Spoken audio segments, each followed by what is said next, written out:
Hello there. What's poppin'? How you doing? My name's Millen, and I got an interesting mechanics question for you. See this ladder here? I've improvised this into a pull-up bar because the gyms are closed. But that's cool because I can do my pull-ups here, and we all good. Now, if I'm holding a position like this, getting real good work on my abs, I got a question. What is the reaction force right there? Let's find out. Before we can do any meaningful calculations, we first need some more information about the ladder. This ladder is definitely a 3D object, but due to symmetry, we can treat it like a 2D object. Nice. Then we need to consider how this ladder interacts with the environment. The foot of the ladder on the ground receives an upward normal force from the ground, and it also receives a considerable horizontal frictional force. It is also important to mention that there is no counter-moment reaction at this point. Because of these factors, we can view the bottom foot as a rocker support. Now for the top of the ladder. There is definitely a normal force supplied by the wooden rail, but the ladder has no issue sliding around.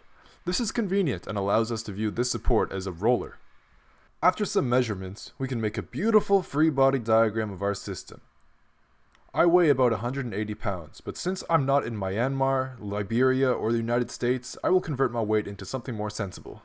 Since I'm holding onto the ladder with two hands, half of my weight goes into each arm, which is why we have two downwards weight forces. Now let's put in our reaction forces. Let's call the top point point B. As stated previously, we can see the support as a roller, so the only reaction force is a vertical normal force. Let's call it By. Then we can take a trip down the stairs to the foot of the ladder. We'll call this point A, and we said that this is a rocker support. This means that there is a vertical and a horizontal reaction force.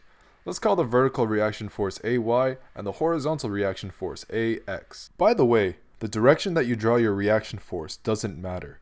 If your final calculation for a reaction force is negative, it means that it goes in the opposite direction of your diagram, so it really doesn't matter what direction you draw them. With the measurements I made, I must make a quick calculation to determine the horizontal distance between the foot and the corner part of the ladder. With the power of Pythagoras, I calculated this value to be 73.99 centimeters. Pretty cool. Now, we have all the numbers that we need to do some mathematic magic on the statics of this apparatus. So first, let's find the sum of all the horizontal forces, and this sum must be 0. When I'm hanging on, the only force that I apply on the system is downwards. That is definitely not a horizontal force. The only horizontal force on this entire system is the reaction force AX. Since the sum of the horizontal forces must be 0, AX must also be 0. Now let's do the sum of all vertical forces, with up being positive. From left to right, we have plus AY minus W over 2 minus W over 2 again, plus BY. That's a pretty nice equation, but we can simplify it down so that it's 0 equals AY minus W plus BY. Now we have two unknowns with one equation. We need another equation to rescue us, so let's take a moment to mind the moment at point B, and this should give us good momentum to solve for our unknowns.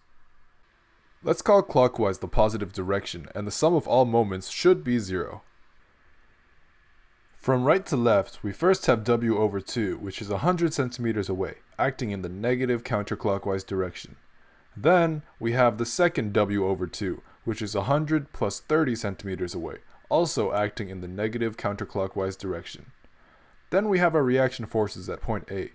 AY is horizontally 100 plus 30 plus 20 plus 73.99 centimeters away and acts in the positive clockwise direction. AX is vertically 175 centimeters away from point B and also acts in the positive clockwise direction. Remember that the moment is the product of the force and the perpendicular distance to the point of measurement. Let's clean up this equation and remember that AX was previously determined to be 0.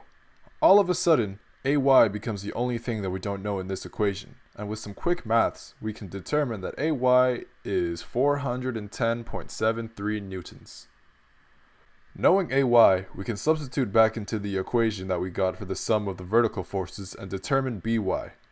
After some even quicker math, we can see that BY is 389.27 newtons. Now that all of our unknowns are resolved, we can put our numbers back into the free body diagram and give ourselves a big high five for solving the problem. With all these forces in the free body diagram, it definitely looks right. And as my professor once told me, if it looks right, it probably is right. I will definitely be thinking about this next time I'm doing my daily pull-ups. I hope you found this video educational, and I hope that you also have an amazing day. Thank you!